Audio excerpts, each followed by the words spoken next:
श्री ज्ञानदेव तुकाराम पंढरीनाथ भगवान की जय. माऊली ज्ञानेश्वर महाराज की जय.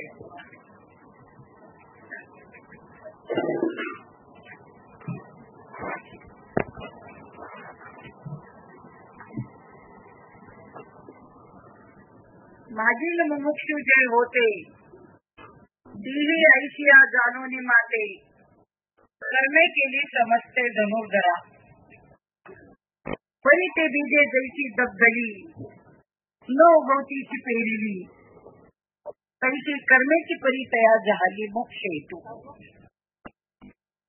एक अनेकही एक अर्जुना, हे कर्मा कर्म विवंचना, आपुली सारे सज्ञाना योग्य नव्हे. ज्ञानेश्वरी मधील अध्याय 4 श्लोक 81 आणि ओवी संख्या 82 ते 84 निरूपणात घेतलेली आहे.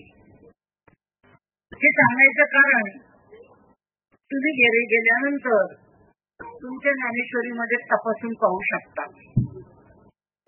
आजच्या जगाची ज्ञानेश्वरी 1 का 2. आजच्या प्रवचनात बोलावं लागेल सगळ्यांना. अख्ख्या जगाची ज्ञानेश्वरी 1 का 2. अख्ख्या जगाचं भागवत 1 का 2. अख्ख्या जगाचा हरिपाठ 1 का 2. अख्ख्या जगाचा देव 1 का 2. मान्य केलं ना? मग साधू संतांनी सांगितलंय की मागील मुमुक्षु जय होते आणि तेही ऐशिया जाणूनी माते. ज्ञानेश्वरीतली ओवी आहे, ज्ञानेश्वरीतला श्लोक आहे, ज्ञानेश्वरीतला अध्याय आहे. ज्ञानेश्वरी म्हणजे ईश्वराचं ज्ञान देणारा ग्रंथ. ईश्वराचं ज्ञान देणारा ग्रंथ. आणि ते घेतल्यानंतर ईश्वराचं ज्ञान व्हायलाच पाहिजे एवढी गॅरंटी. आणि म्हणून आजच्या या वर्षश्राद्धाच्या निमित्तानं अकराबाई गोरे यांच्या प्रथम वर्षश्राद्धाच्या निमित्तानं आपण प्रवचन रूपी सेवा आयोजित केलेली आहे. आणि त्या प्रवचनासाठी या ओवीची निवड केलेली आहे. कारण ही ओवी काय सांगते हे आपल्याला पाहिजे की तुम्हाला मोक्ष नेमकं कशाने मिळेल. मोक्ष कशाला म्हणतात, मुक्ती कशाला म्हणतात. आपल्या सगळ्या जगाचं म्हणणं काम चालू आहे, मला मुक्ती मिळाली पाहिजे, मला मोक्ष मिळाला पाहिजे, मला मुक्ती मिळाली पाहिजे, मला मोक्ष मिळाला पाहिजे. पण नेमकं मुक्ती म्हणजे काय आणि मोक्ष म्हणजे काय हे जर समजलंच नाही तर करूनही उपयोग होणार नाही. मग कशाला मुक्ती म्हणणार. सगळ्या लोकांचा समज असा आहे की दान धर्म केलं, पुण्य केलं की मुक्ती मिळते. पण असं कुठेही लिहिलेलं नाही. मग तुम्ही म्हणता पाप करायची का? नाही. पुण्य केल्यानंतर एवढंच होईल की पुढचा जन्म मिळेल, परंतु जन्म पुढचा ठेवलेलाच आहे. पै पुण्याची पावती करे, इंद्रपणाची उठी उतरे, येऊ लागती माघारे मृत्यू लोका. पुण्य एवढंच करतं की ज्याप्रमाणे एखादा व्यक्ती निवडून आल्यानंतर 5 वर्षापर्यंत त्या पदावर बसतो, परंतु 5 वर्षानंतर दुसरी व्यक्ती जर निवडून आली तर तो खुर्चीच्या खाली उतरतो. आता त्याला नमस्कार कोणीच घालत नाही. घालतात का? आमदार असू द्या, खासदार असू द्या, नाही आणि कुणी असू द्या, आता नवीन माणसाच्या पाया पडायला सुरुवात केली जाते नाही का. आणि 5 वर्षापुरतच आहे ना. तसं तुम्हाला जो हा मनुष्य मिळालेला जन्म जो आहे हा एकदाच मिळालेला आहे आणि शेवटचा आहे. प्रत्येक गोष्टीला साधू संतांनी पुरावे दिलेले आहेत आणि त्या पुराव्यावरती पूर्ण विश्वास ठेवला पाहिजे. शेवटची पाळी एक मनुष्य जन्म, सुकलिया वर्म फेरा पडे. मनुष्य देह हा शेवटचा आहे, याच्यानंतर पुन्हा जन्म नाही. असेल तर कोणी सांगावं, सिद्ध करून द्यावं. कारण साधू संतांचा एकही शब्द खोडता येणार नाही. कारण साधू संतांनी जे लिहून ठेवले ते अनुभव घेऊन लिहून ठेवलेला आहे. मग जर संत सांगतात की शेवटची पाळी एक मनुष्य जन्म, चुकलिया वर्म फेरा पडे, की या जन्मामध्ये जर तुमचं भक्तीचं वर्म चुकलं तर तुम्हाला पुन्हा पुन्हा पुन्हा पुन्हा जन्म मिळतील. पण कोणाचे तर कुत्रा डुकरा मांजरांचे. आणि ते सगळे जन्म आपण भोगून इथपर्यंत आलेलो आहोत.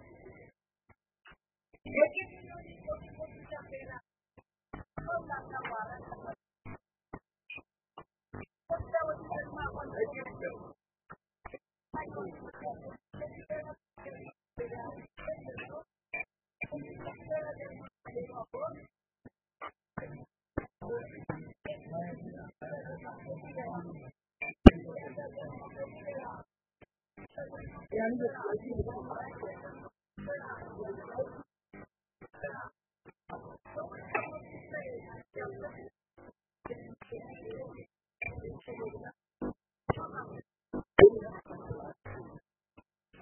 फेमस झाले. आपण जे कर्म करून आतापर्यंत जन्माला आलेलो आहोत, आपलं जे पूर्व संचित आहे, संचित, क्रियामान आणि प्रारब्ध, या तिन्ही गोष्टी भोगायच्या आहेत आपल्याला. संचित म्हणजे साठवलेलं, शब्द कळतात आहे ना तुम्हाला? संचित म्हणजे साठवलेलं. पूर्वजन्मी तुम्ही जे पाप पुण्य साठवलेलं आहे त्याप्रमाणे तो भोग या जन्मामध्ये तुम्हाला येतो. त्याला म्हणायचं संचित. तुम्ही जर बँकेमध्ये 1000 रुपये ठेवलेले आहेत आणि त्या 1000 रुपयानंतर बऱ्याच दिवसांनी तुम्ही त्यातले 500 रुपये काढले ना, आता किती शिल्लक राहिले? 500, नाही का? 500 रुपये काढले, 500 रुपये बँकेत आहेत, बॅलन्स आहे. तसं तुम्ही हे कर्म उपभोगत असताना संचित, क्रियामान आणि प्रारब्ध. क्रियामान म्हणजे आपण हे रोज उपभोग घेतोय त्या शरीराचा, हे जे कर्म करतोय ते क्रियामान आहे आणि ते क्रियामान त्याच्यातलं कमी कमी होत राहतं, प्रारब्ध शिल्लक राहतं. मग आता ते 1000 रुपयातले तुम्ही 500 काढले, उद्या 100 काढले, पुन्हा 50 काढले, असं करता करता 1000 रुपये संपले. आता 1000 रुपये संपल्यानंतर उद्या जर तुम्हाला काही कार्यक्रमासाठी पुन्हा 500 रुपये लागत असतील आणि तुम्ही जर बँकेमध्ये गेलात आणि त्यांना सांगितलं, चेक भरून दिला की आम्हाला 500 रुपये द्या, बँक देईल का? का बरं? बँक सांगणार तुमच्या खात्यातले संपले, तुमच्या खात्यातले संपले, आता एक पैसे मिळणार नाही. आणि पैसे मिळावं वाटत असेल तर काय करावं लागेल? टाकत राहावं लागेल. मग इथे टाकत राहायचे. रोजचं आयुष्य जगत असताना काहीतरी करायचंय, ते कर्म करून नैष्कर्म स्थितीत कसं राहता येईल आणि ती क्रिया करायला साधू संतांनी जी शिकवलेली आहे त्या क्रियेनेच ते क्रियामान करायचंय. मग ते संचित झालं, आपण जे रोज उपभोगतोय ते क्रियामान झालं आणि उद्याचं जे आहे ते प्रारब्ध आहे आणि त्या प्रारब्धाला तोंड द्यायचंय. उद्याचा दिवस कसा असेल आपल्याला माहित नाही. दुःख आहे का चांगलं आहे का गरिबी येईल का श्रीमंती? माणूस आधी किती जरी श्रीमंत असला तर गरिबी पण येऊ शकते, आधी खूप गरीब असला तर श्रीमंती पण येऊ शकते, नाही काय झालं तर कंगाल होऊ शकतो. काय व्हायचं असेल ते तुमच्या प्रारब्धातलं तुम्हाला माहित नाही. काय लिहून ठेवलेलं आहे ते तुमच्याकडे माहिती की नाही मला माहित नाही. सटवाई म्हणे 5व्या दिवशी सगळं लिहून जाते, बरोबर आहे ना? पण ती ललाट पत्रिका सुद्धा फाडून टाकण्याची ताकद संतांच्या अभंगामध्ये आहे आणि त्या करणीमध्ये आहे. विचार करा की 5व्या दिवशी तुमचं सगळं प्रारब्ध लिहून ठेवलं, तुमच्या नशिबात काय होणार आहे, पण काय होणार आहे ते त्या माणसाला माहित नाहीये. आणि तो जे प्रारब्ध भोगत असतो ते प्रारब्ध भोगत असताना त्याची झळ लागू नये आणि म्हणून त्याच्यावर मात करण्यासाठी आपल्याला जीवनामध्ये गुरु करण्याची नितांत गरज आहे. कारण गुरुविने कौन बतावे बात बडा बिकट यमघाट. यमाच्या तावडीतनं सोडवणारा गुरु पाहिजे. तुम्ही आज नुसतं बाहेर जाऊन फिरा आणि विचारा लोकांना गुरु केलाय का? लोक सांगतात हो. कोणता गुरु केला?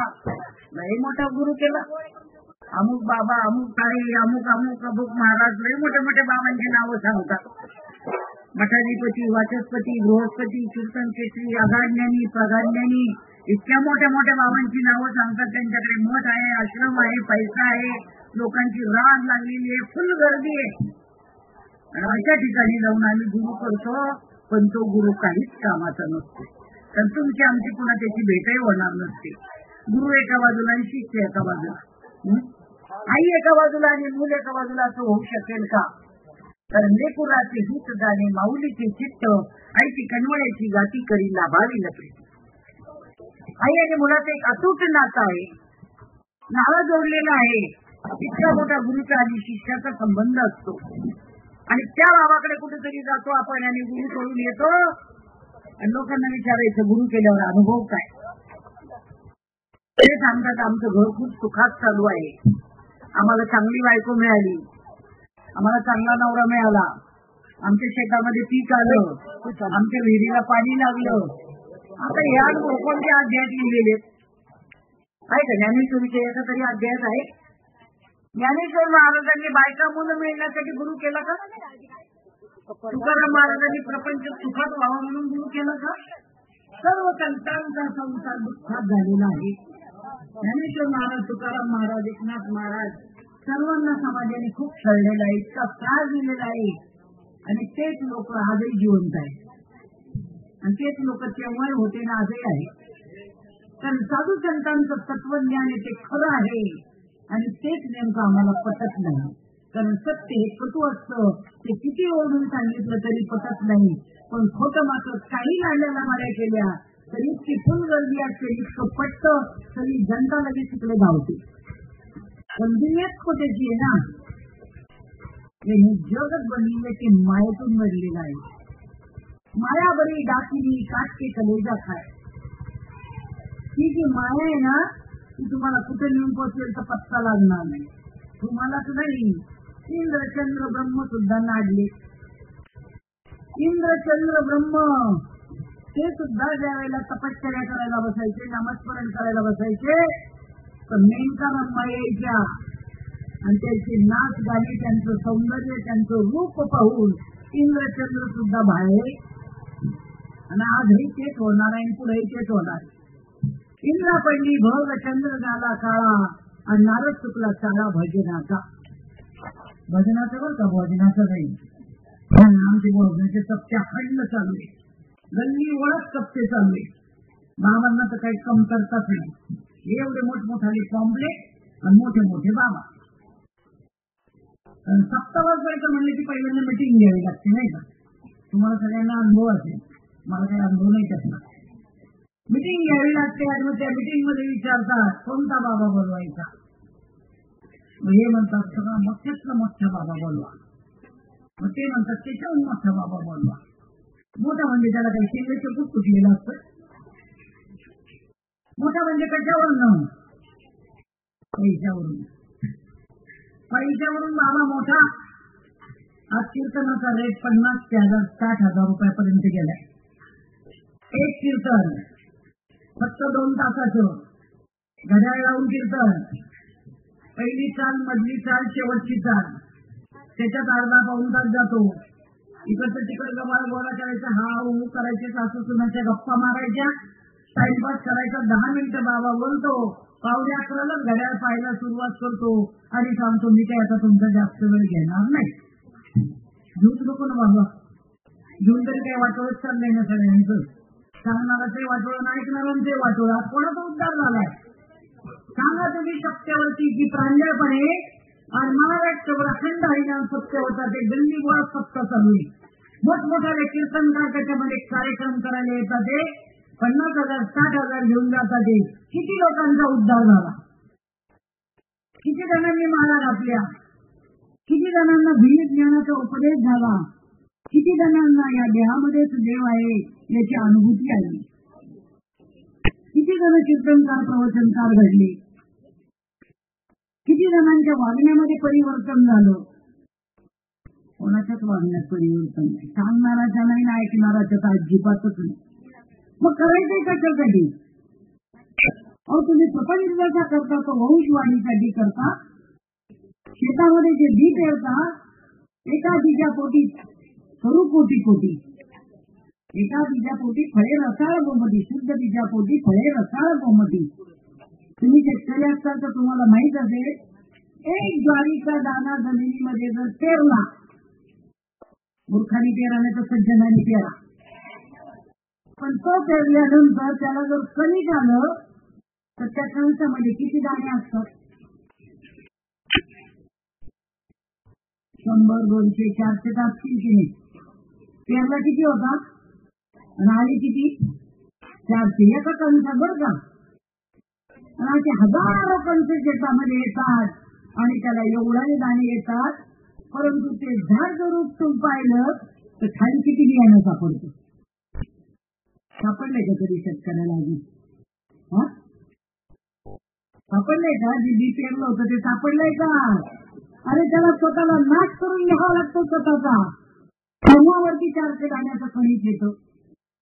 आणि हा साधू संतांनी सिद्धांत मांडावा, शेतकऱ्यांची उदाहरणं तुम्हाला द्यावी, सगळी प्रापंचिक व्यावहारिक उदाहरणं द्यावी आणि तुम्हाला विषय पटवून द्यावा की बाबांनो परमार्थाने प्रपंच वेगळा नाही. पण प्रपंच करावा नेटका पण दिसून येतो फटका. संसारी असावे असोनी नसावे पण भजन करावे वेळोवेळा. आमचा सगळा वेळ कुटायच्यात चाललाय. त्याची इथं व तिथं व सारे जुने तू धुणं धुता धुता आयुष्य चाललं. हा असा ती तशी, हा असा ती तशी, मरणाचे काम काही संपत नाही. तुम्ही सांगा आता कोणाचं जर मौतीचं आमंत्रण आलं आणि तुम्ही जर गेलात तर घरचं काम राहतं का? सत्य बोलायचं बरं काय. कोणीतरी सिरियस आहे आणि तुम्ही दवाखान्यात गेलात भेटायला, तरी घरात सगळं टाकलं, दारं उघडे टाकले, गाडी पकडली आणि गेला, काय राहिलं घरचं? जो माणूस मरून गेलाय त्याच्यापासून संसार राहिलाय कोणाचा? राहतच नाहीये. मग साधू संतांनी तेच सांगितलं, येताना एकटा जाताना एकटा. हे फक्त कीर्तनातून वर्णन चाललेलं आहे, पण अंमलात मात्र काहीच नाही. आणि तुझ्यापासून काहीच राहणार नाही या जगामध्ये. जा अख्खं जग म्हणजे तू आहेस का? नाही. किती करोड जनसंख्या आहे या जगामध्ये, कोणा वाचूनही कोणाचं राहत नाही. तुम्ही जर आज जेवले नाही तर घरातलं काही राहील कोणाचं? काही नाही राहत ना हो. बाकीचे जेवून घेतील, त्यांना भुका लागलेली आहे. किती त्याला तुमच्यासाठी उपाशी राहतील. रोग झाला तर तुम्हालाच औषध घ्यायचंय. मरायला लागलं तर दुसरा कोणी म्हणेल का तुम्ही नका मरू मी मरतो? आहे एवढा कोणी सक्का? आहे का कोणी?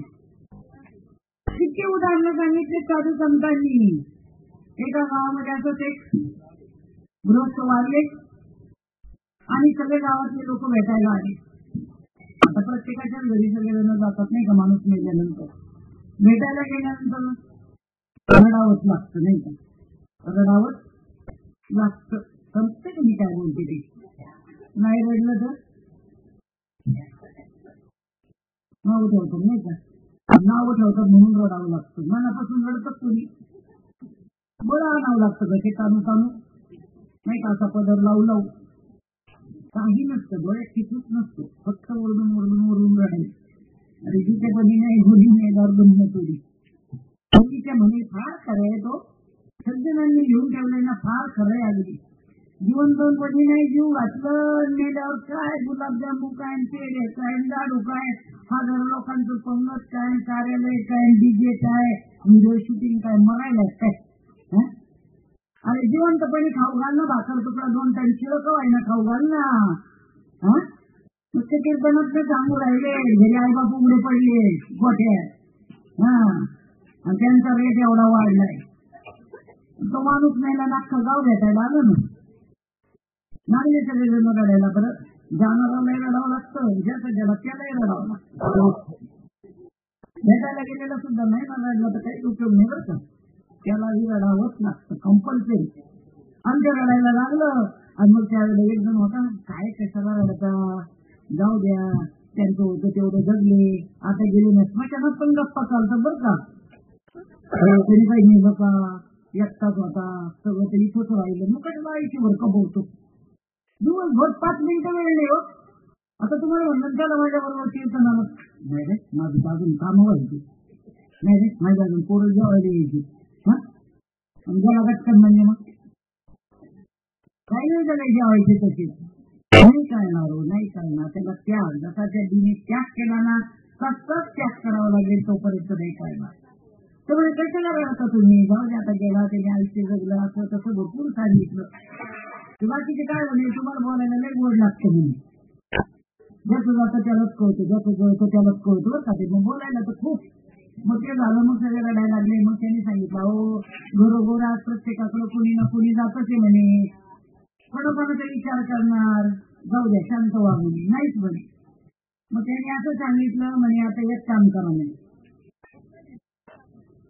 तुम्हाला आणलेलं तुमचा माणूस परत पाहिजे का? तर सज्जनाने सांगितलं आणि फारसं बरं होईल म्हणे. आता तुमच्या घरी जर असा एखादा सज्जन आला तर तुमचा हा मेलेला माणूस आता तुम्हाला जिवंत करून पाहिजे का? तुम्ही काय म्हणता? हो का नाही? सासू असेल तर नाही म्हणणार नाही का, पण आपला जर कोणी असेल प्रेमाचा तर त्याच्यासाठी म्हणते चला खरं त्याला जिवंत आहे की काय करावं लागेल म्हणे, पटकन सांगा आम्ही म्हणाल ते करायला तयारी. आणि करतात पण पेशंटसाठी नाही का.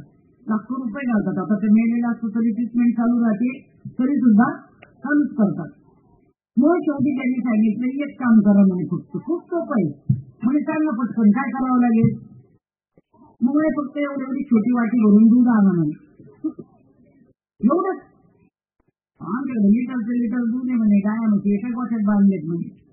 नाही फक्त एवढं वाटी भरून दूध आणा म्हणे. आणलं ते बाईने. एक काम करा म्हणे, आता एवढी जी लाखो लोक गोळा झालेले आहेत ना, ती जी प्रेत आहे त्याच्या भोवती ती वाटी ओवाळायची आणि जो कोणी पी तो मनाला म्हातारा जीवन घेईल. प्रवचन आहे ना, प्रवचन कळतं पण कळतं पण ओळख नाही आहे की नाही. असे लईबुवा पाहिलं गाणी, लईबुवा पाहिलं आणि आयुष्यभर फक्त ऐकून राहिलो पण अजून आमचा कर्मात बदल होत नसेल ना तर काहीच उपयोग होणार नाही. तुम्हाला टी दिल्यानंतर किती वर्ष राग येतो का बरं? काय कळलं? डायरेक्ट आतमध्ये गेलं ना, डायरेक्ट गेलं आतमध्ये. म्हणजे का घाणेरड्या टीव्हीचा एवढा परिणाम होतो, मग साधू संत सांगतात त्याचा का परिणाम होत नाही? कारण हे मन ऐकायला तयार नाही. मन इतकं खट्याळ आहे ना, आणि म्हणून भगवंताने म्हटले की मनीची गाय फक्त ताब्यात घेऊन दाखवा, बाकीच्या सगळ्या गाया ताब्यात येतील पण मनीची गाय कधीच ताब्यात येणार नाही. तिला ताब्यात आणायचं त्याला परमार्थ म्हणतात. उगीच माळा घालायचे आणि तिळे लावायचे, हातात झेंडे घ्यायचे, मिरवत राहायचं, महिना महिना पायाला पानं बांधायचे, फिरायचं आणि घरदार उघडे टाकायचे. कोणाला देव सापडलेलं नाही आजपर्यंत, सापडणार बी नाही का? कोणा डायरेक्ट येऊन ठेवा माझी सही घ्या. आयुष्यभर जरी तुम्ही वन फिरला अख्ख्या ऑल इंडिया पालखी घातली तरी देव भेटणार नाही. हे कोण तिला तरी देव भेटणार नाही. हे डोक्याखाली घेऊन घेतलं झोपलेलं रोज तरी भेटणार नाही. रात्रंदिवसाच्या माळा जपल्या ना तरी उपयोग होणार नाही. कारण कबीर महाराजांनी लिहून ठेवले, माला बनाई काष्ट की बीच में डाला सूट, माला बिचारी क्या करी जपने वाला कुकुट. अरे बावळटा, तुला माळा जपायचं कोणी सांगितलं? आता चाललाय कोट्यावधी रामजप करा, कोट्यावधी अमुक मंत्र म्हणा. आता तुम्ही सांगा राम राम राम राम राम राम किंवा कुठलाही मंत्र म्हणत असताना मनी जपायची. मी तुम्हाला 200 मनीची माळा दिली, 200 मनीची, तुम्हाला जप करायचं 108 बरं का. तुम्ही जर म्हणत असले राम राम राम राम राम राम, मग तुम्ही मनी मोजणार का राम मोजणार? 108 मोजायचेच ना, हेच धंदे चालले. पण किती राम राम राम राम म्हणलं, या तोंडामध्ये तीन जरी नाही ना भिजू दिला. मी सगळे लोक पाहिलेले आयुष्यभर राम राम राम राम राम राम राम राम राम राम, 1 सेकंद सुद्धा तोंड बंद नसतं. तरी महात्म्यांनी पुरावा दिलाय, राम राम सब कुछ है ठक ठाकुर चोर, जिस नाम से ध्रुव प्रहलाद करे वो नाम कुछ और. ज्या नामाने ध्रुव प्रहलाद करला ते नाम तुम्ही घ्या. सत्वर उच्चार प्रल्हादी बिंबला उद्धवाला धना कृष्ण जाता जाता. 5 वर्षाच्या भक्त प्रल्हादाला देव भेटावा आणि आज आमची लाकडं मसनत गेले पण आम्हाला अजून देव भेटायला तयार नाही. का भेटत नाही? काही कारण असेल ना, काही कारण असेल ना. काय कारण आहे? रात्रंदिवस देवपूजा करतो, सत्यनारायण करतो, बकऱ्या कापतो, कोंबड्या कापतो, देवाचं करतो, लागण तेवढे धंदे चालले. शेतामध्ये पण बऱ्याच लोकांचं बसवलेले आईबाप. आईबाप कशाची? दगडाची. काय म्हणतात त्याला? शिरा आहे ना. मी लई पूजा घालून झाली 40 वर्ष, लई पूजा घातली. आई बापाला कुठे ठेवलं? शेतामध्ये उन्हात दगडाच्या स्वरूपात. आई बाप दगड होते? नाही कळलं आम्हाला, नाही कळलं. आणि म्हणून आई बाप जिवंत आहे तोपर्यंत कळले तर ठीक आहे ना. आपण कोणाचे तरी आई बाप आहोत, त्यांना सुद्धा कळून दिले तर ठीक आहे की आपण काय आई बाप काय ठीक आहे. तुम्ही सांगा, आज आईच जर नसती तर मुलं जन्माला आले असते का? म्हणून आमच्या सद्गुरूंनी शिकवावं की तुमची आई आणि वडील, आईची आई आईचे वडील, बाप बापाचा आई बापाचे वडील, पुन्हा त्याची आई त्याचे वडील, पुन्हा बापाची आई त्याचे वडील, पुन्हा बापाची आई त्याचे वडील, एवढं शिकवावं. ऐकाय का बाबा आता शिकवायला रिकामा? आणि ते 6 होते म्हणून तुमचा जन्म झाला म्हणजे तुम्ही किती भाग्याचे. भाग्याचा उदय ते हे दोन्ही संत पाय, पण ते भाग्य पणाला आलं तर संत भेटतील. पण आमचं भाग्य इतकंय ना, आणि दिवसभर बाकीच्या ह्याच्यातच टाइमपास चाललाय. पण मग कशाला करायचं हेही माहित नाही, महाराष्ट्राच्या कधी घालायची हेही माहित नाही, पण तरी आमचं बाकीचं सगळी जग राहते चालू. मग ज्या वेळेला ते सांगितलं दूध फिरवायचं आणि जो कोणी पिल तो जिवंत होईल, म्हातारा जिवंत होईल आणि तुम्ही मारता. आता किती जण पितील ते दूध? आहे का तुमची तयारी आहे कोणाची? किती प्रिय असला तरी ते दूध पितो मी कोणी जाऊ दे म्हणते. गेला तर गेला, त्याचं भरलं, त्याचं गेला. आता भरपूर बघून झालं होतं त्याचं, नाहीतरी 6 महिन्यापासून आजारीच होता, लगेच गप्पा बदलते. विचार करण्यासारखी गोष्ट आहे. माणूस जसा फिरवल तसा फिरतो. मग विचार करा की हा मनुष्य देह जो आहे ना, हा देह नाशिवंत मळमूत्राचा बांधा, वरी चर्म घातले रे कृमी कीटकाचा सांधा. अरे आतमध्ये रवरव दुर्गंधी आहे. तुम्ही एकदा फक्त कानात मोठं घालून मला किती आवाज मोठा येतोय ते, त्यातल्या त्यात रात्री घालून पहा. आतमध्ये असा धो धो धो धो धो धो इतका मोठा आवाज आहे, तो ऐकू सुद्धा शकणार नव्हती. पण या देवावर कातड आहे ना, म्हणून या देवाला शोभा आहे. तो जर कातड काढलं ना, भाजलेला माणूस पाहायला गेला लय आनंद वाटतो हो. परवान्यासारखं सोडलेला असतो ना,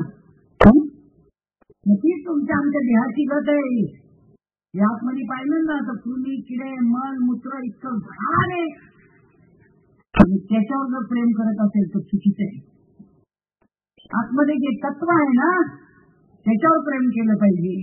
आणि म्हणून ज्ञानेश्वर महाराजांनी ओवी लिहिली, या उपाधी माझी गुप्त चैतन्याचे सर्वगत, ते तत्वज्ञ संत स्वीकारायची. संतांकडे दुसरा कुठलाही अभ्यास तुम्हाला पाहायला मिळणार नाही. बायका पोरं नाही, प्रपंच नाही, काय नाही, हा ऊ नाही, सासू सुनाच्या गप्पा नाही, काही नाही, फक्त तत्वज्ञान. कारण जो आत्मा तुमच्या शरीरामध्ये वास करतोय त्याचाच विषय अख्ख्या ज्ञानेश्वरी, भागवत आणि हरिपाठ सगळ्या ग्रंथांमध्ये त्याचंच वर्णन केलेलं. चहुवेळी दान षडशास्त्री कारण, 18 पुराण हरीचीच गाठी. सगळी शास्त्र त्या आत्म्याचंच वर्णन करतात, आणि आम्ही पूजा मात्र देहाची करतो. देह नाशवंत आहे. माणूस मेल्यानंतर देह जाळून टाकतात का घरात ठेवतात? जाळूनच टाकतात ना. तरी कळत नाही आपल्याला भजन कोणाचं करायचे ते.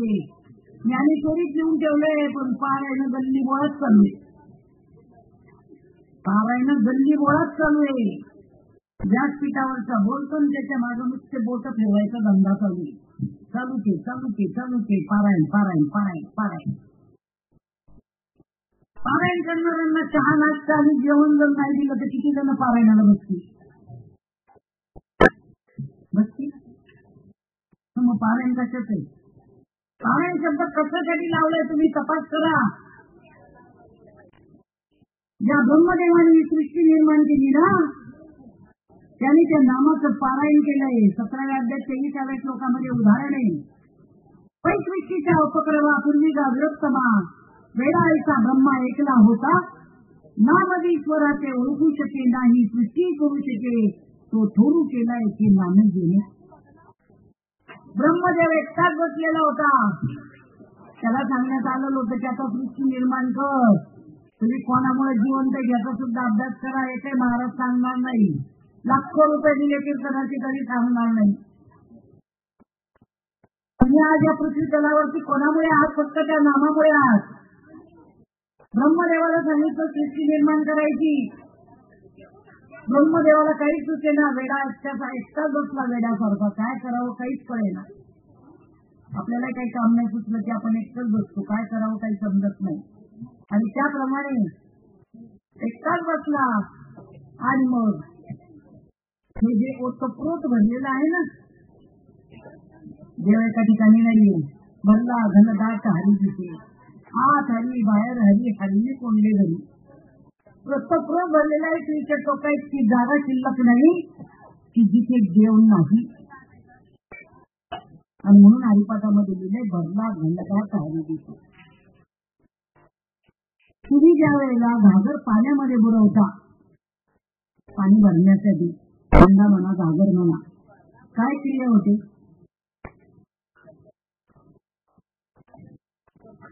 कसला आवाज येतो? बुडबुड बुडबुड आवाज येतो ना, आपली हवा बाहेर जाते, आवाज तयार होतो पहिल्यांदा. मग आपलं बाहेर जात आणि काही आवाज नको यायला, आवाज आतून आला पाहिजे. विचार करण्यासारखी गोष्ट आहे की पाणी भरताना सुद्धा आपलं बाहेर जातं, बाहेरचं आत येतं. आणि म्हणून नाथ महाराजांनी पहिला शब्द आत घातलाय. आत हरी बाहेर हरी, हरीने कोंडले घरी. आत पण हरी आहे, बाहेर पण आहे. सुईच्या टोका इतकी जागा नाही की तिथे भगवंत नाही.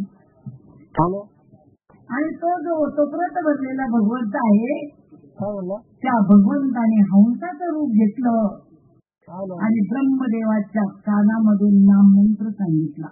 म्हणून पहिल्यांदाच सांगितलं, ज्याच्या घरी ज्ञानेश्वरी असेल त्यांनी जे अध्याय क्रमांक 700 चुकून घ्यायचे आणि घरी गेल्यानंतर वाचायचे. आणि ऑल इंडियातला कुठलाही महाराज बोलवायचा आणि त्याला विचारायचे, हे काय लिहिलेले मला सांग. तत्वरूपी नाम घ्यायला सांगितलंय. हरिपाठामध्ये सांगितलंय, एक तत्व नाम दृढ घरी मना, हरीची करुणा येईल तुझी. हरीला केव्हा करुणा येईल तुझी? तुम्ही किती देवाला हाका मारल्या, किती नारळ फोडले, किती साड्या नेसवल्या, किती बकरे कापले, किती कोंबडे कापले आणि किती आणणारे धुपाळे केले, तरी एकही देव धावून येणार नाही. कोणा डायरीत येऊन ठेवा, ऍफिडेव्हिट करून देते मी. परंतु दगडाचा आहे, सोन्याचा आहे, चांदीचा आहे, पितळाचा आहे, लोखंडाचा आहे, लाकडाचा आहे, तो काय धावून येणार आहे? आणि तो तुम्ही विकत आणून बसवलेला आहे. आणि त्याला तुम्ही कितीही असेना केली तरी तो काही करणार नाही. देवाने खाल्लेलं पाहिलंय का आजपर्यंत? पुरणपोळी खाल्ली तर कोंबड्या खाल्ला का, बकऱ्या खाल्ला का, भातवरण खाल्लं का, पोळी भाजी भाकरी खाल्ली, पण भाव नाही म्हणून तुम्ही काय करता? तो नैवेद्य समर्पण करता. पण तो समर्पण करण्याची भावना सुद्धा जर चांगली असेल तर तो सुद्धा त्याच्यापर्यंत पोहोचतो. या लहरी आहे. मी बोलते पण आवाज कितपर्यंत ऐकायला जातो? कोणाची कृपा आहे? ज्ञानेश्वर महाराज, तुकाराम महाराजांच्या काळात हे नव्हतं. मी बोलते पण आवाज कितपर्यंत जाऊन पोहोचतो ही कोणाची कृपा आहे? वीज दिसते का? नाही दिसत. वीज दिसत नाही. तुम्ही घरामध्ये लाईट लावा, फॅन लावा, सगळं फिटिंग करा, लाईटच्या बटनाचे फिटिंग करा, परंतु तुम्ही आता सगळे बटन जरी ऑन केले आणि फॅनही लागत नाही, लाईटही लागत नाही, स्पीकरही लागत नाहीये, काय झालंय? लाईट गेली. बटन सगळे ऑन केले पण लाईट नाहीये म्हणून तुम्हाला आवाज ऐकू येणार नाही. तुम्ही फोनवरनं या गावावरनं त्या गावाच्या माणसाशी बोलता. अभ्यास केलाय कधी? मला 15,000चा फोन पाहिजे, मला 20,000चा फोन पाहिजे, काय चालू आहे का? त्याचा काही अभ्यास आहे? तुम्ही या गावावरनं त्या गावावरची त्या व्यक्तीची बोलता, तो आवाज कुठून जातो? तरी केलाय का अभ्यास? लहरी येते. हे सगळं सॅटेलाइट आहे, सगळं आकाशामध्ये योजना आहे, आकाशात. आणि तुमची आमची पण सगळी योजना तोप्रत बनलेली आहे. मग तो आवाज तिथपर्यंत जाऊन पोहोचतो. तुम्ही एक मेसेज टाकलेला हजारो लोकांना जाऊन पोहोचतो. कसा काय पोहोचतो? तुम्ही व्हिडिओ कॉलवरती एकमेकाला पाहता, कारण तुम्हाला ते एकत्र सांगून नाही डोक्यात बसणार. व्हिडिओ कॉलवरती एकमेकाला पाहता कसं काय दिसतं होते? कसं काय दिसतं? फॉरेनचा माणूस सुद्धा तुम्हाला मोबाईलवरती दिसतो. कुठे गेले येऊ? तरी अजून आमचे डोळे उडायला तयार नाही. आणि त्यांनी सांगितलं, जे ते जात होते की तो माझा सांगा की सगळीकडे हा ओतप्रोत भगवंत बनलेला आहे. मग विचार करा, हे ज्या लहरी आहे त्याच्या तुमच्या सुद्धा लहरी आतून निघणाऱ्या पाहिजे, अनुभवाच्या पाहिजे. आणि तुम्ही त्या देवाला हाक मारताना तो खरा देव असला पाहिजे. आणि त्या देवाला जर तुम्ही हाक मारली ना निश्चित तो तुमच्यासाठी धावून आलाच पाहिजे. आणि म्हणून ज्ञानेश्वरीमध्ये ओवी नाम उच्चारिता कंठी पुढे उभा जगदेशी. तुम्ही एखाद्या व्यक्तीला हाका मारली तर ती लगेच समोर येऊन उभी राहते ना. तुम्ही जेव्हा हाका मारता देव काय येत नाही भरवाय का आलाच पाहिजे. पण जेव्हा खऱ्या देवाला हाका मारली तर मग खरा देव खोटा देव म्हणजे काय.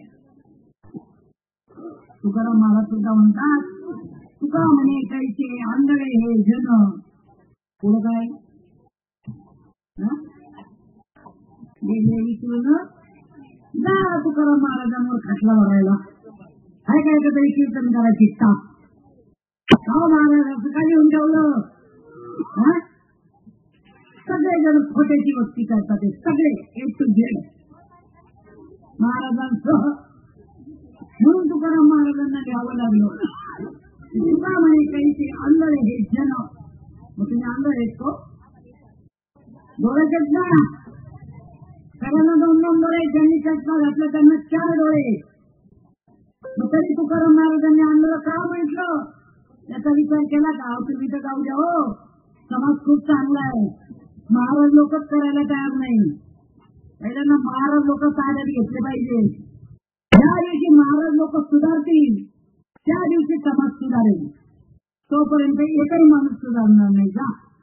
कारण खाल त्याची खापर माय त्याची लेकरं. वर माहित असं वर राहते कसं कसं माहिती नाही का. वर माहित स्टोरेज चालती बरं का. नाकात नदीचा आकडा 9 लुगडं काठा पदराचं मस्त असं टाईट. कोणाच्या जीवावर ते कळत नाही. नाकात नस कोणामुळे घातली कळलं का. देवानी जरी दिलं नसतं ना तर नसत गावली कसली नसते का. किती 32-36 लक्षणं जरी असले ना आणि नाक नाही तर त्याने वाया गेला. गावात किंमत नाही नाक नसेल तर. नाक नसेल तर गावात किंमत नाही म्हणजे खरंच ठेवायला नाक नाही का. आहे ना मग चांगलं भारभार आहे. पण नाक कशाला म्हणतात त्याचा लक्षण तो तुम्हाला कळायला नाही. नाक कशाला म्हणतात आणि ते घाण ठेवलंय ना वाचनात पाहिलं ना आणि घाण ठेवली ना ती जाळून टाकायची तोपर्यंत परमार्थ होणार नाही. मग विचार करा की वरमाईचं वराड आणि आज जगामध्ये तेच चालू आहे. होती बरं का. आता होती पण सामान्य कुटुंबाची होती. आता तिला लग्नाचं आमंत्रण आलं. आता ते लग्न होतं मोठ्या घरचं. पण आता त्यांनी बोलवलं काही तुम्ही कसंही करून लग्नाला या. आता ती म्हणे लग्नाला तर जायलाच पाहिजे. पण तिला स्वतःची काही भारीची साडी नव्हती. तिने मैत्रिणीला म्हटलं ताई आजही मोठ्याच्या लग्नाला जायचं म्हणे पण माझ्याकडे तर काही मला भारीची साडी नाही. तुमची साडी आजच्या दिवस मला नेसायला देता का. आता तुझे जुळं मैत्रिणी असतात ते देऊ शकतात नाही का.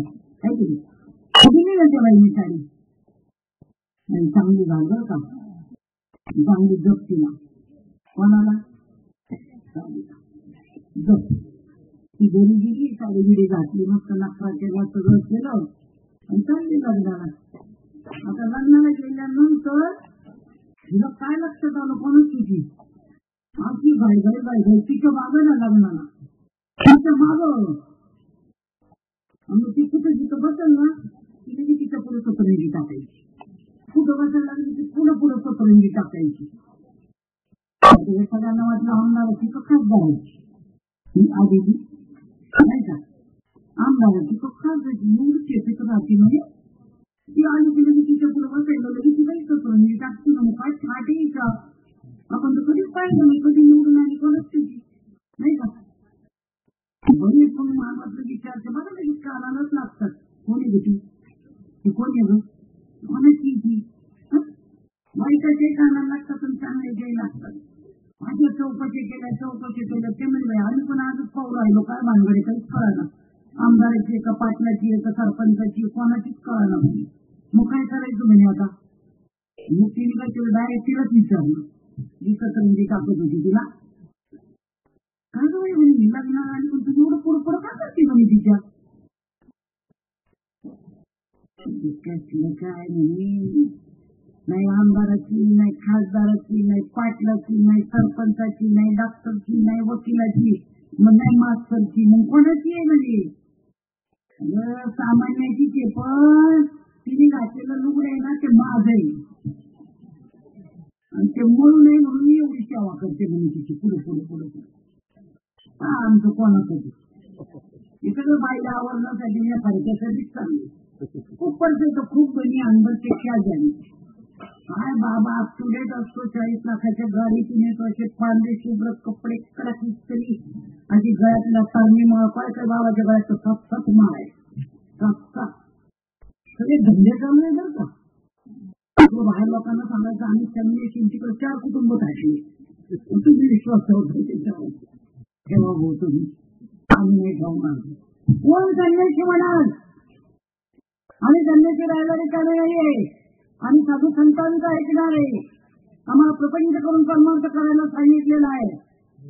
संन्यास म्हणजे काय कळालं का? ज्ञानेश्वरीत लिहिलंय ज्याचं मी आणि माझं केलं तो संन्यास.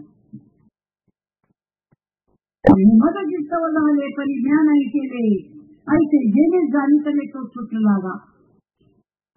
भगवंताने सांगितलंय सगळं मीच तयार केलंय पण तरी सुद्धा मी केलेलं नाही. तशी आपली वृत्ती व्हायला पाहिजे. तुम्ही सांगा परमार्थामध्ये प्रवृत्ती मार्गाकडे जायचे का निवृत्ती मार्गाकडे जायचे? कुठे जायचं आपल्याला? वय जसं होईल तसं निवृत्त होतो माणूस तर प्रवृत्त होतो. मग प्रवृत्त परमार्थामध्ये आल्यानंतर निवृत्ती मार्गाकडे जायला पाहिजे ना. वाचनाला गेल्या पाहिजेत ना. मोक्षाच्या मार्गाला लागलं पाहिजे ना. आमचा प्रवृत्ती मार्ग चालू आहे. वा वा काय कीर्तन, काय तमाशा, काय गर्दी, काय पंक्ती, काय मांडव, काय बाबा. सगळं बाबाचंच वर्णन, याचं काहीच वर्णन नाही. मग ते सांगतात की मागच्या सगळ्या जाणकार लोकांनी कोण सांगतंय? स्वतः भगवंत सांगतात. भगवान वाच भगवंताच्या मुखातले शब्द आहे की माझी मुमुक्षु जे होते तेही ऐक्या जाणून माते कर्मे केली समजते धनुर्धरा. धनुर्धरा म्हणजे अर्जुना. अर्जुन बावळत नव्हता. लोक म्हणतात त्याला गीता सांगितली त्याला गीता सांगितली. बावळत होता का? एवढा धनुर्धर एवढा हुशार होता. खाली पाण्यात पाहून वरच्या माशाला बाण मारणारा धनुर्धर होता. एवढा हुशार होता पण त्याला निमित्त केलं फक्त भगवंताने. निमित्त आता प्रवचनाला सगळ्यांना बसावं म्हणल्यानंतर कोणातरी म्हणावं लागेल ना बाई बस ती बसली तर बाकीच्या बसतील नाही का. म्हणजे त्या बाईला फक्त निमित्त केलं बाई बस तो तिथं गप्पा मारत बसतील बाकीच्या आहे की नाही. मग तसं अर्जुनाला निमित्त मात्र केलं आणि अर्जुनाला गीता सांगितली. परंतु अर्जुन बावळ्यात नव्हता, हुशार होता. पण तो कोणाजवळ सांगायची म्हणून अर्जुनाजवळ सांगितली. त्याला कोणीतरी परमप्रिय पाहिजे ना. आणि म्हणून भगवंताने सांगितलंय जे माझ्या आईला मी सांगितलं नाही, जे माझ्या वडिलांना देवकीला सांगितलं नाही, वसुदेवाला सांगितलं नाही, माझा भाऊ बलराम याला मी सांगितलं नाही, ते अर्जुनाने तुझ्याजवळ बोलतोय. ज्ञानेश्वरीचं 9वा अध्याय 34वा श्लोक. हे माझ्या अंतःकरणाचं गुह्य मी तुला सांगतोय. या शब्दाचा अर्थ महाराष्ट्रातल्या ऑल इंडियातल्या महाराजांना विचार. 1 लाख रुपयाच्या महाराजाची फी द्यायची असेल तर ती मी देणार. तुम्ही नाही द्यायची, वर्गणी सुद्धा नाही गोळा करायची. 1 लाख रुपये मी देणार आणि तो महाराज बोलवायचा जे भाऊ तू 50,000 घेतो ना आमच्या काय करता 1 लाख रुपये देणार. 1 लाख रुपये त्या बाबाला द्यायचे आणि कोणत्याही गावात तो बाबा आणायचा. त्याला म्हणायचं भाऊ कीर्तनही करू नको, प्रवचनही करू नको, तुझं पाकिट मिळणार आहे तुला. मी काय बोलते ते कान देऊन ऐका. तू कीर्तनही करू नको, प्रवचनही करू नको, पण तुझे 1 लाख रुपये रोख कॅश देणार आहे. पण एका अटीवर हीच ज्ञानेश्वरी उघडायची आणि ज्ञानेश्वरीतला अध्याय 9वा आणि श्लोक 34वा करायचा की ज्याचा मी संजयाला अनुग्रह दिलेला आहे आणि संजयाला याच देहामध्ये भगवंत याची अनुभूती आणून दिलेली आहे. आणि भागवतामध्ये 2रा अध्याय 40वा श्लोक की ज्याच्यामध्ये भगवंताने उद्धवाला अनुग्रह दिलेला आहे आणि उद्धवाला याच देहामध्ये देव आहे याची प्रचिती आणून दिलेले ते अध्याय क्रमांक काढायचे आणि बाबाच्या पुढे ठेवायचे. ज्ञानेश्वरी तुमच्याच घरची द्यायची, माझी पण न्यायची नाही. आणि बाबाला सांगायचं हा जो अनुभव आहे तो मला माळ घालून आणून दे. तो जर हो म्हणला तर ते ₹1,00,000 पाकिटे बरं का. कारण तरी जाहिरात असते पण खाली छोट्या अक्षरात लिहिलेलं असतं अटी लागू. हे बारीक अक्षरात असतं अटी लागू. त्या बाबाला एकच अडगाल माझी अनुभूती आणून दे आणि मग ₹1,00,000 पाकिट उचल. ते तर नाही करू नको मला कोणताही बाबा आला का चॅलेंज आपलं. मग काय करतात ते महाराज लोक सत्तेचे सत्ते चालले किती वर्षापासून चालले अजून एकाचाही उद्धार व्हायला तयार नाही, एकालाही अनुभव यायला तयार नाही.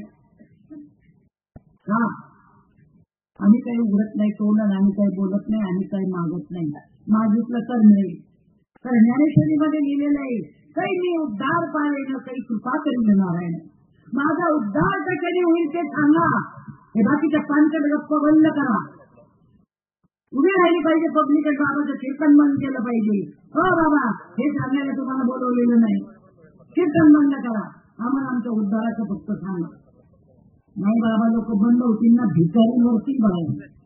खायला अन्न मिळणार नाही एवढी वनवन होणार आहे त्यांची. तुमच्या जीवावर आजूर आहेत त्यांच्या, तुमच्या जीवावर गाड्या आहेत, तुमच्या उरावर ऐश्वर्य आहे. एवढे मठ बांधलेत ना 2-2, 4-4 कोटीचे. पैसा तुमचा आहे, नाव त्यांचं. मठावर नाव कोणाच आहे,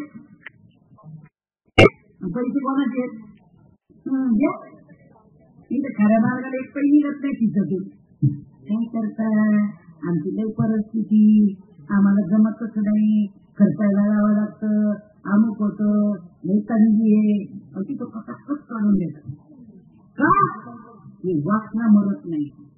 वासना मरून गेली पाहिजे. तुकाराम महाराजांनी सांगितलंय संत चरण लागता सहज वासनेचे बीज जळून निघाले. संतांच्या चरण स्पर्शाने वासना समूळ जळून जाते. ती जर जळली तरच परमार्थ होतो, नाही तो होत नाही. तुम्ही किती अनुभव ज्ञान किती माळा घाला काही उपयोग होणार नाही. जा पहिल्यांदा वासना जाळली पाहिजे. काय देणारे बाहेरचा बाबा तुम्हाला मध्ये टाकेल ते इतके दिवस चालले गेले तिथं. आत्ताही मागून बघा कोण देणार असेल माहिती ना त्याला समोर आणायची. काही देऊ शकत नाही ना. हो त्याच्याकडे असतं तो कशाला दारोदार फिरला असता, नाही देऊ शकत. मग काय भगवंताला लिहावं लागलं की मागच्या सगळ्या जाणकार लोकांनी मला जाणून भक्ती केलेली आहे. शिवजयंती कधी झाली सगळ्यांना माहित असेल ना. परवा झाली ना. शिवाजीच्या पुढे काय शब्द लिहिलेला आहे. शिवाजी शिवाजी शिवाजी म्हणा ना महाराज. भीती वाटते का. शिवाजींच्या पुढे महाराज लिहिलेलं आहे ना. आता किती राजांच्या पुढे लिहिलेलं आहे. फक्त एकटाच महात्मा होता आणि त्या शिवाजीच्या पुढे महाराज पदवी आहे. काय कार्य केलं असेल. दिवसभर लढाया माराव्या, रात्री तुकाराम महाराजांच्या समोर बसून कीर्तन ऐकावे. मला लाजा लागतात कीर्तन प्रवचन ऐकायला. आता तर खुर्च्या सोफे काय काय मजा झालेली लोकांची. खायला प्यायला गावरान तुपातलं तेव्हा लोक येतात कार्यक्रमात. जेवण आहे का पहिलं तिथं तर आम्ही येऊ. तुमचं ते शिवपुराण असू द्या, नाही तर आणखी तिकडे काही लावू द्या, भागवत असू द्या. खायची सोय आहे का, 10 दिवस राहायची सोय आहे का, मग आम्ही येऊ. घरी काही भेटत नाही आपल्याला. अरे 10 दिवस ऐकून तो डोक्यात किडे किडे अजून काहीच समजलेलं नाही. अजून डोक्यात किडेचे काहीच समजलेलं नाही. जर आपला काम क्रोध लोभ मोह मद मत्सर जात नसेल तर भक्ती करू नये. काहीच उपयोग नाही. जा काहीच उपयोग नाही. आणि अहंतेने नाडीले तुका म्हणे वाया गेली. तुमचा अहंकार जात नसेल ना आणि भगवंताने तोच मागितलाय फक्त तुम्हाला. भगवंत म्हणतो अरे बाबा मला लाडू नको, पेढे नको, तुझी पूर्णाची पोळी नको, तुझे बोकड्या नको, तुझे कोंबड्या नको, काही नको. भगवंतानी खाल्लंय कधी. भगवंतानी पाणी पिलंय कधी. सारे ती निर्गुण निराकार वस्तू आहे. मग तो म्हणतो मला काहीच नको, फक्त मला तुझा अहंकार दे. तर तुला जन्माला घातलं ना त्यावेळेला मिठ्याची निर्मिती नव्हती केली, ते तू मनाने तयार केली नाही. तुला निश्चितीचा अहंकार झाला, ज्ञानाचा झाला, सगळ्याचा झाला, मी खूप चांगला दिसतोय त्याचा झाला, आणि तो अहंकार आहे ना तो मला दे, तू मागत होऊन जायची, आम्ही द्यायला तयार नाही ना. खऱ्या मार्गात तर कोणीच वळायला तयार नाही. नको म्हणतात आम्हाला, नको. त्याही काळात तसेच होते. त्या काळात काही मोठे मोठे गड्डाचारी होते, पण फक्त गोपिकेंनीच परमार्थ जाणला. आणि आज हे सुद्धा स्त्रियाच परमार्थ जाणतील, पुरुष जाणणार नाही. आम्हाला काही गरज आहे, आम्हाला काही सुखाची गरज नाही, आम्हाला माळीची गरज नाही. खाओ पिओ मजा करून मला तिकडे खाऊन पिऊन जर तुमचे दिवस निघणार असतील, अरे जनावर कापायचं त्याला शिजून खायचं, किती खायच्या पातळीची गोष्ट आहे. तुमच्या पोराला कोणी कापड मारली तर तुम्ही कोणाच्या दारात जाऊ देत नाही. आणि आज ते जे कोंबडं बकरं माणूस जे काय आहे त्याला आई बाप बहीण भाऊ आहे का नाही? कधी आई बापाच आहे, ते त्याला कापून खातात, त्याचं रक्त सेवन करतात, त्याची हाडं चावून खातात. त्यात जर माती पडली तर चहा पिता कोण? जाऊताना जर एखादा केस लागला तर किती उद्धार होतो त्या बायकोचा तिच्या कुळाचा. मुद्दाम टाकलं तिने. हात वरणात तुपाच्या लोटीत जर डास पडला त्याला समजून देतात. काही वाटायला पाहिजे आपण काय करतो, आपल्या पिढीला काय खाऊ घालतोय आपण पुढच्या. पहिले आईबाप चांगले पाहिजे, बाप विषय संपला. आईबाप जर चांगले असतील तर पोरं चांगले निपटतील. आणि म्हणून पूर्वी गर्भसंस्कार केले जात होते, गर्भामध्येच नामाचे संस्कार दिले जात होते. आणि तेव्हा गुरुची पद्धत होती, अख्ख्या घराण्याचा गुरु एक असायचा. आणि ते गुरु जे नामस्मरण देत होते त्या नामाचं चिंतन ती बाई करायची आणि त्या गर्भावरती संस्कार होत होते. आता काय संस्कार होतात माहिती ना? काय मागते बरोबर बाई आता? मातीचे बेसरंडी असते, नाजलेली माती त्याची उपरतीने खाते. तुम्ही खाते त्याने माहिती नाही मला, मी पाहिले खूप, लई दुनिया पाहिली, लई दुनिया पाहिली. ते काय करतात ते काही कळतच नाही ना. आणि मग डोक्यात बातीन खापरण घेतोय ना ते पोरही तसेच निपटतात. डोहाय कशाला म्हटलेले जर भावगीत ऐकत आहे. त्या गर्भामध्ये जे मूल वाढतंय ना त्याला जे आवडतंय ते मागते, त्याला तुम्ही डोहाळे शब्द दिलेले आहे. मग विचार करा काय मागितलं पाहिजे त्यांनी. आणि ते नामस्मरण जर सतत केलं आणि ते हिरण्यकशीची पत्नी कयाधू तिने केलं ते नामस्मरण नादाच्या माध्यमातून, आणि तो प्रल्हाद जन्माला आला. अखंड नामस्मरण केलं आणि बापाचा सुद्धा नाश त्याच्यामध्ये झाला. भक्ती मार्गात आडवा येत होता, राक्षसकुळातला होता, तरी त्याचा उद्धार झाला.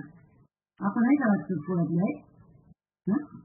आपले आईबाप समजावे पूर्वी पाहायला जातात ना, तिचं पूर गोत्र, तिची खानदान, तिला खोरकता येतं का, रात्री कापता येते का, चालती कशी, बोलती कशी, मुखी आहे का, बहिरी आहे का, सगळं निवृत्त भक्ती पोरगी करतात. आणि गुरु करताना दिसला बाबाची गालमाळ, दिसला बाबाची गालमाळ आहे की विनेकऱ्याकडनं माळ घाल, बाबाकडून माळ घाल, मला काही फायदा होऊ नये तर नाही. आमच्या अंगावर दिसलेला आम्ही माळ करू गेलं कसं काही गेलं, काही वर गेलं नसेल काहीच उपयोग नाही, काही उपयोग नाही. आणि म्हणून त्यांनी पुढे सांगितलं की धनुर्धरा परीचे बीजे जैसी दगदली नौगवतीची पेरली तरीची करण्याची परिचया झाली मुक्षेची. तुम्ही जेव्हा ज्वारी जर जमिनीमध्ये पेरली तर कणीस येतो.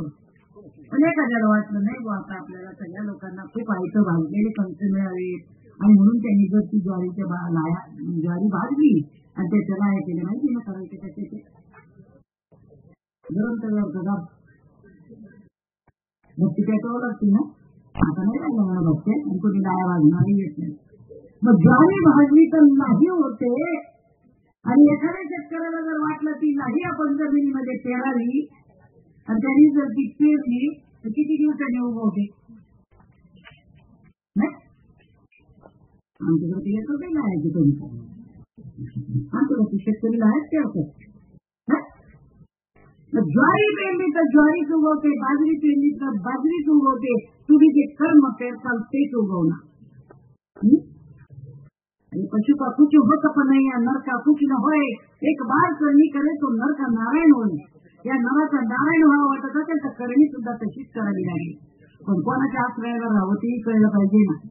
जर तेरा पराप्पन उंचा जायचा खजूर, बैठने को जगह नाही, फल लगा वही दूर. आणि खजुराचं झाड खूप उंच असतं, पण सावली देईल का ते? नाही, सावली देणारे भेटले तरी आम्हाला वस्तू आता न सावली. आपली आई सोडायची, तुमच्या खाली गायानं भेटायला जायची. 100 तरी भेटल का? भेटत नाही ना. तिला ठिकूच जाईल दुधाचा, तिथं जाऊन साताऱ्यात बसायचे.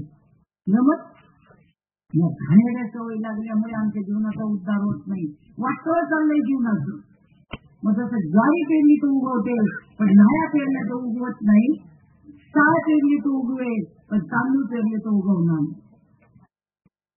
बरोबर आहे ना. शेंगदाणे पेरले तो उगवतील, पण भाजून पेरले तो उगवणार नाही. बरोबर आहे ना. मग भाजून जर टरफल काढलं आणि पेरले तो उगवत नाही. मग त्या चालीवरचं टरफल आणि शेंगदाण्यावरचं टरफल काढायला किती सप्ते घातले? काय बोलते कळते का? चालीवरचं टरफल आणि शेंगदाण्यावरचं टरफल काढायला किती बुलडोझर लावले, किती सप्ते घातले. मग काय केलं? ही टरफल निघेल फक्त एवढं. आणि पुढं काय करावं लागेल?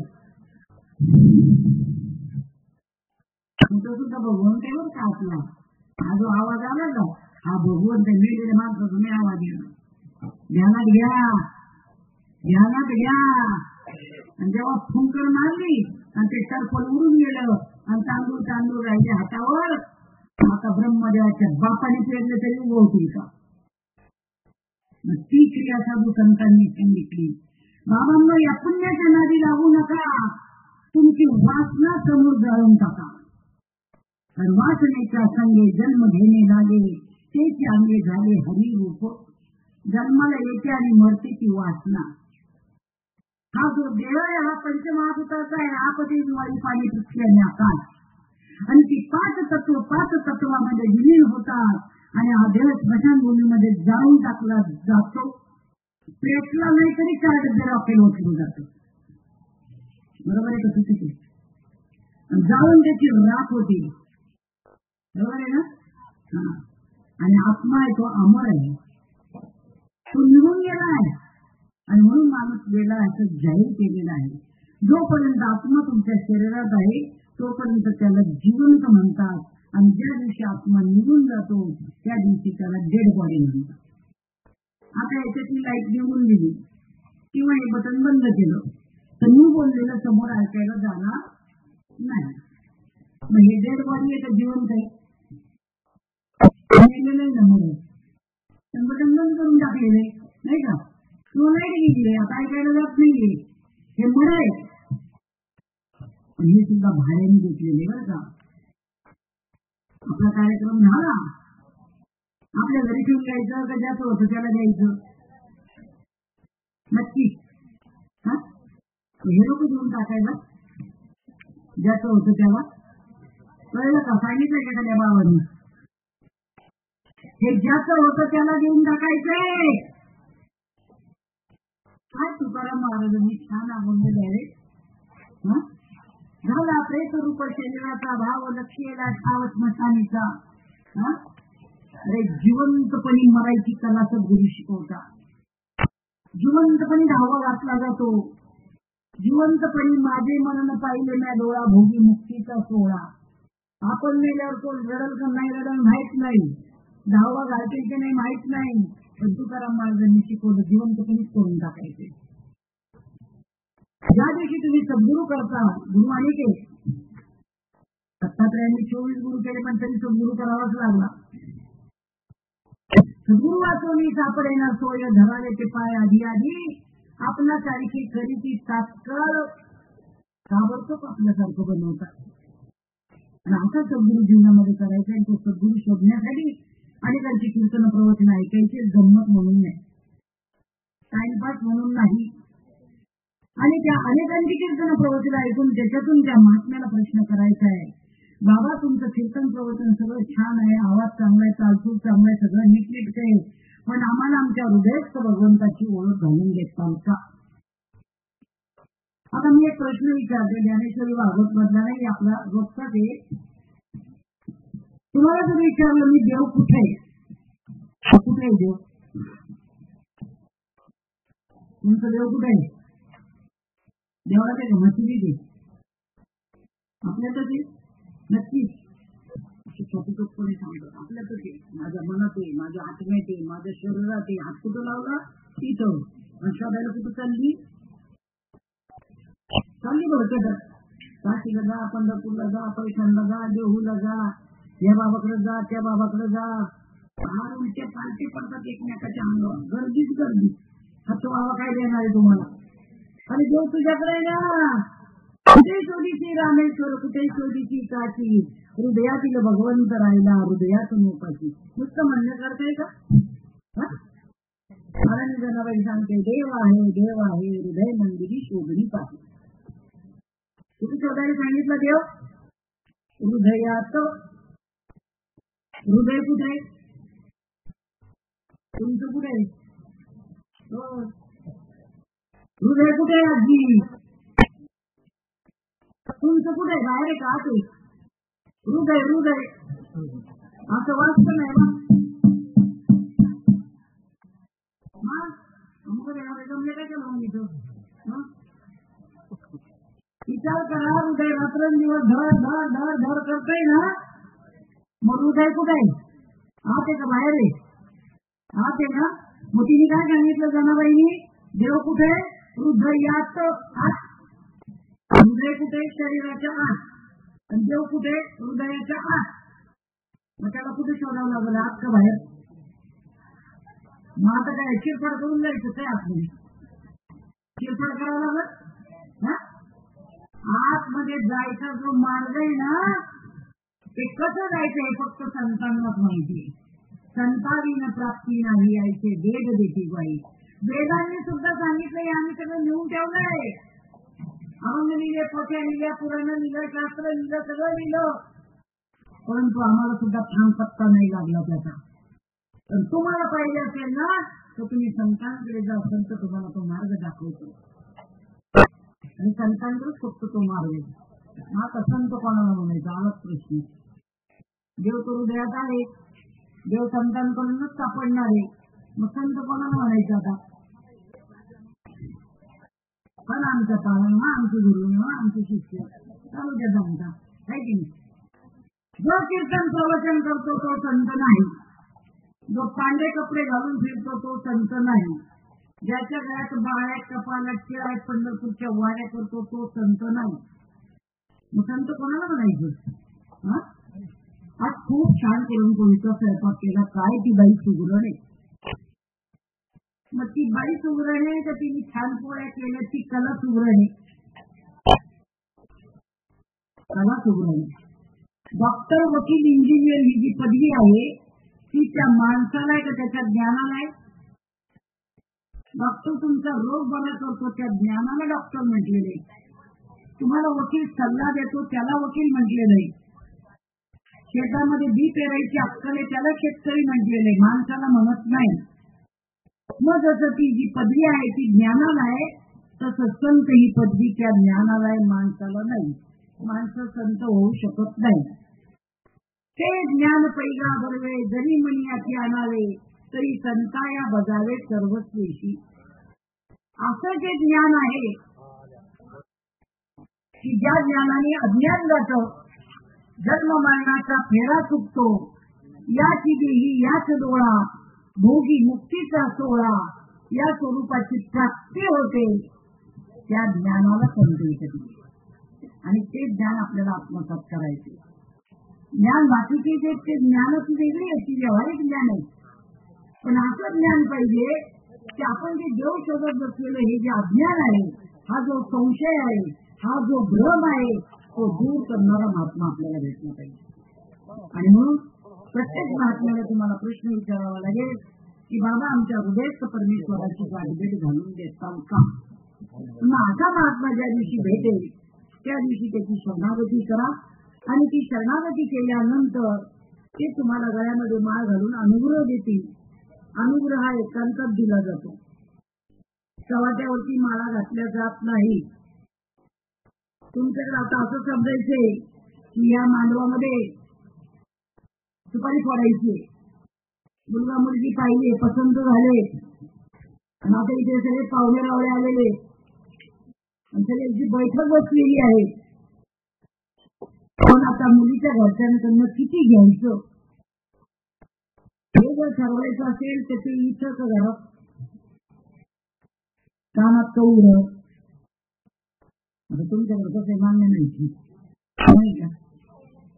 इकडे जरा तिकडे कोपऱ्यात म्हणतात ना ते बघा किती घ्यायचे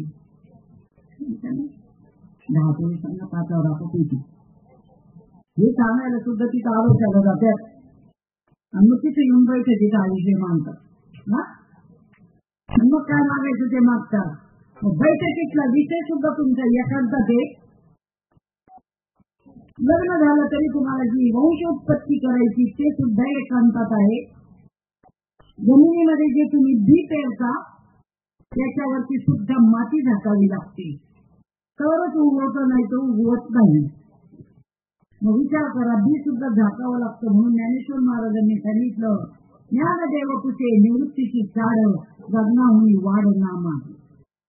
मग ते सुद्धा झाकलं तर उगवतं. तसं साधू संतांनी सांगितलं ते ज्ञान झाकलेलं आहे, ते नाम झाकलेलं आहे. जगामध्ये कुठेही उघड्यावर नाही आणि उघड्यावर ते देण्याचा अधिकार नाही. आणि म्हणून ते जर पाहिजे असेल तर तो अनुग्रह एकांतात दिला जातो. आणि एकांतात म्हणजे कसं तर ज्या वेळेला जगामध्ये पहिला अनुग्रह पार्वतीला दिलेला आहे बाईला. आता म्हणतात तो बायांना काय अक्कल नाही, बायांनी कुठं कीर्तन करायची का, सप्तक अजिबात करू नये. तुझ्या बापाने घेऊन ठेवले का, दाखव मला पुरावा. ज्ञानेश्वरी भागवत मध्ये कुठे लिहिलेले दाखव मला. भांडे घासायला बाई चालती, धुणं धुवायला बाई चालती, स्वयंपाक करायला बाई चालती, बाबाच्या पायच्या पाया बाई लागती, कीर्तनाला मॅजॉरिटी कोणाची. आत्ताच पाहा मांडवात बाया जास्त माणसं जास्त. आता एक एक बाबा धरला पाहिजे चांगला, पण तुम्ही नाही ना धर. तुम्ही नाहीच ना धर. त्याच्यामुळे तर झालं एवढं सगळं.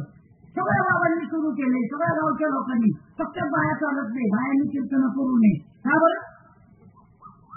त्यांनी काय शब्द लिहिलाय, यावे यावे लहान थोर याची बनती नारी नर. बाई असो नाही तर पुरुष असो, तुम्ही कशावर सिद्ध केलं ती बाई आहे. अरे आमच्या ज्ञानेश्वर महाराजांनी सिद्धांत काढलाय, आनंदीला सुद्धा सिद्ध करून दाखवलंय. 27 साली तेवढी बाईला कीर्तन प्रवचनाचा अधिकार नाही. म्हणून मी प्रवचन काढणार आळंदी सारख्या ठिकाणी. काय ते तुक्कार गावांमध्ये नाही. आळंदीला विचारलं काय बरे, म्हणलं नाही, मला सिद्ध करून दाखवा. म्हणलं मंदिर कोणाचं आहे, म्हणे माऊलीचं. हरिपाठ कोणाचं आहे, माऊलीचा. ज्ञानेश्वरी कोणाची आहे, माऊलीची आहे. एक हरिपाठामध्ये ओळे म्हणलं, त्या ट्रस्टीला सांगितलं, म्हणे सांगा. ज्ञानदेवा प्रभान आत्मा हा निधान सर्व घटी पूर्ण हरिपाठ पाठ आहे ना. मग म्हणलं का हरिपाठात लिहिलेलं बरोबर आहे का, म्हणे म्हणलं कोणी लिहिलं, म्हणे ज्ञानेश्वर महाराजांनी. मग म्हणलं ज्ञानेश्वर माऊली असं लिहिते की ज्ञानदेवाप्रमाणे आत्मा हा निधान सर्व घटी पूर्ण एक नांदे. मुंगीपासून तर ब्रह्मदेवापर्यंत सर्वांच्या ठाई आत्माच आहे. बरोबर आहे का चूक आहे? बरोबर आहे. हे जे पुरुष बसलेले आहेत त्यांच्या शरीरामध्ये आत्मा आहे आणि तुमच्या बायांच्या शरीरामध्ये आत्मा आहे का आत्मी आहे? जाऊन सांगा त्या बुवांना. विचार करण्यासारखी गोष्ट आहे. माणसाच्या शरीरात आत्मा आहे, तुमच्या शरीरात आत्मा आहे, मुंगीच्या शरीरात आत्मा आहे, ब्रह्मदेवाच्या शरीरात आत्मा आहे. आत्माला आत्मी भेद नाही. जर आत्मा तो तत्वत भरलेला आहे, यांनी कुठून काढलं बाहेर माणसं? प्रत्येकाचं शरीर अवधाने नटेश्वर आहे. निम्म शरीर पुरुषाचं, निम्म शरीर बाईचं. कोणीच पूर्ण नाहीये का? अरे शास्त्र काय सांगताय, तुम्ही काय सांगताय? तुमच्या म्हणण्यात परमार्थ होणार आहे का? अरे संतांनी असं कार्य केले भेटलं आणि तेच आजही जिवंत आहे आणि त्यांनीच परमार्थ बुडवलाय सगळा. आणि म्हणून तो तुमच्यापर्यंत येत नाही. ऐकणारे खूप सज्जन आहे. आणि मग पार्वतीने विचारलं महादेवाला, देवा तुम्ही कोणाचं नाम घेता? शंकराने सांगितलं माझ्यापेक्षा देव मोठा आहे. तू म्हणे ते नाम मलाही सांगा. प्रमाणात नीट ऐका. जे शंभूने चालले मानसी तेच उपदेशिले गिरजीची. जे नामस्मरण स्वतः शंकर करत होते तेच पार्वतीला देण्यासाठी पार्वतीला सांगितलं शंकराने, मी ते नाम तुला सांगेल पण एका अटीवर. तुला एकांतात न्यावं लागेल. या 4 चौघांच्या देशात सांगता येणार नाही. पार्वती म्हणे ठीक आहे. अमरनाथच्या गुहेमध्ये नेलं, क्षीरसागराच्या काठी नेलं, डमरू वाजवला, निरामय शांतता केली. अनुग्रह देताना वातावरण निर्मिती करायला लागते. अशा उभ्या उभ्या माळा घातलेला परमार्थ आम्ही नाही पाहिला कुठे. 6 माळा घालतात त्या व्यासपीठावरती 200, 400 लोकांना नुसती झेकी फेक झेकी फेक झेकी फेक. आणि उघडे म्हणतो आम्हाला सगळे माहिती आहे, तुम्ही सांगायची काय गरज आहे? आम्ही सुशिक्षित आहोत, आनंदांना पण माहिती आहे, काही सांगायची गरज नाही. रामकृष्ण हरी ओम तसं गौते चिदानंदी ओम भगवते नमः ओम वासुदेवाय नमः ओम नमः शिवाय सगळी दुनिया माहिती आहे आम्हाला, काही सांगायची गरज नाही. आम्हाला भूयज्ञानाचा उपदेश करा. पार्वतीला नेलं एकांतामध्ये, समोर बसवलं आणि शंकराने अनुग्रह द्यायला सुरुवात केली. शास्त्र वाचा जरा मग बोला. आणि ज्या वेळेला अनुग्रह देतानाच नामाचा उच्चार केला आणि पार्वतीला सहज समाधी लागली. किती माळकऱ्यांना लागली सहज समाधी? किती जण डोळे झाकून चिंतन करतात, किती ते नामस्मरण करतात, हे काही करत नाही का? तुकाराम महाराजांना स्थिती झाली, मग तुम्हाला का होत नाही?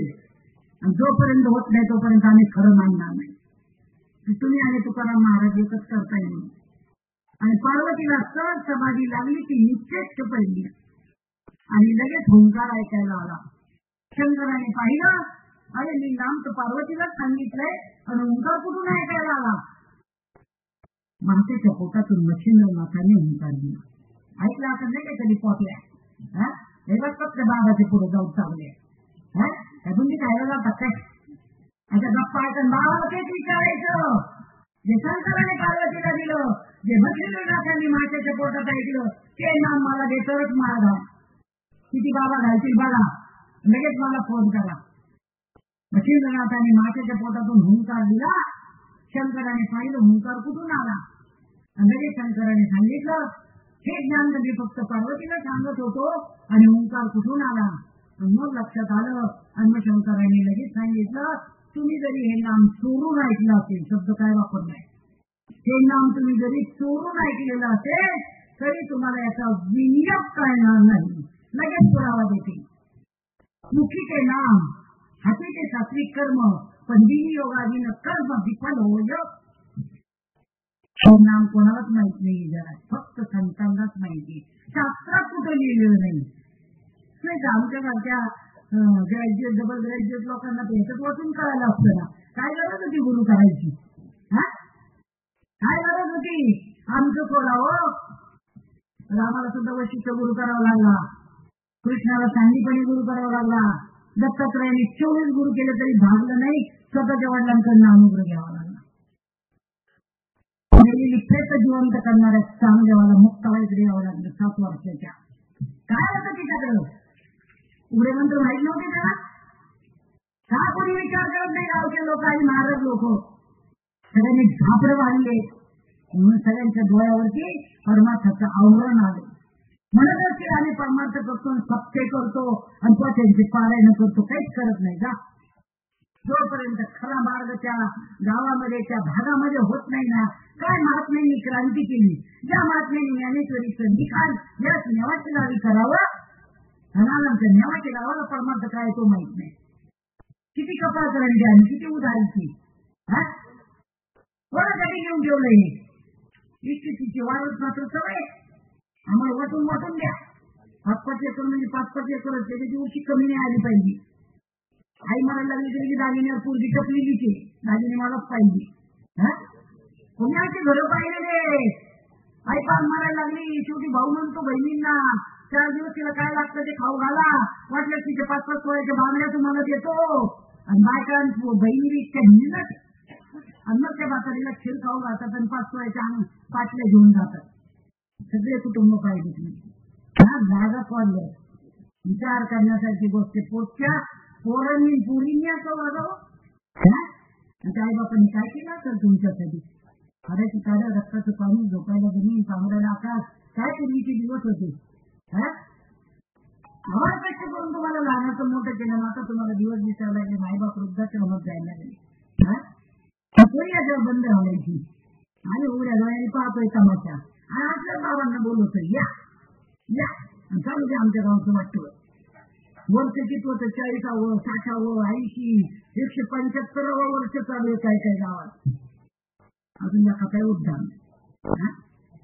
मग त्या पार्वतीला सांगत असताना जरी मच्छिंद्रनाथांनी मातेच्या पोटात ऐकलं तरी अवताराला आल्यानंतर पुन्हा गुरु करावा लागला आणि त्यांना समजावून घ्यावं लागलं. विचार करा, कोणाला चुकलं नाही हो.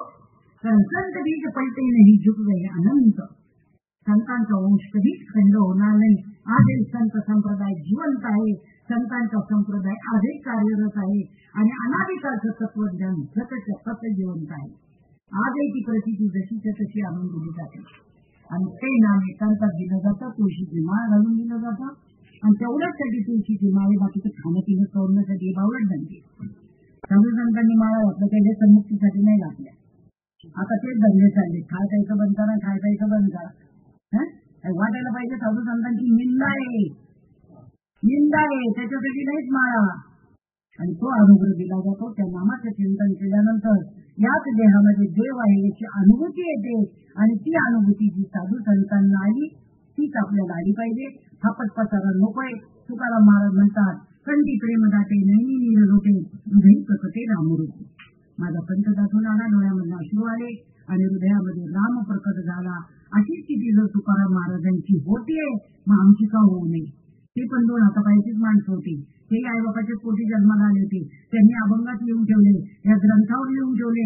हे एवढे ग्रंथ आहेत, जगविख्यात आहेत. हे कशासाठी? पोट भरायला नाहीये, धंदा मांडायला नाहीये, त्याचा विक्रा करायला नाहीये, त्याच्यातली अनुभूती घेण्यासाठी.